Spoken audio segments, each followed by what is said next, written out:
ତମ ବାପାଙ୍କୁ ତମ ଆଣିବା ପାଇଁ ପବିତ୍ର ଯଦି ଆମେ ନିରାଶ ହୋଇଗଲୁ ସେ ନିଶ୍ଚୟ ତମ ବିରୁଦ୍ଧରେ ଖତିରେ ଥିଲେ ବିରୋଧୀ ମୁଁ ଜାଣିନି ଆମ ଘରେ ଲୋକ ପ୍ରସ୍ତାବ ରାଜି ହେବେ ନାହିଁ କିନ୍ତୁ ତମ ଭଳି ପିଲା ମୁଁ ଖୋଜିଲେ ବି ପାଇବିନି। ଆଚ୍ଛା ବିଷ୍ମା ବେଶୀ ଭଲ କେମିତି ଆମେ ବାହା ହେଇଗଲା ପରେ ତମେ ଟିକିଲି ବଦଳରେ ସିନ୍ଦୁର ଲାଇବ।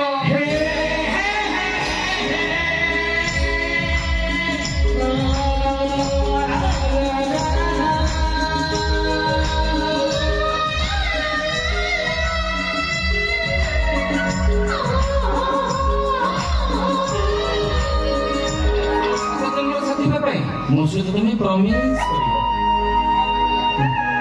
ଏମିତି କାହିଁକି?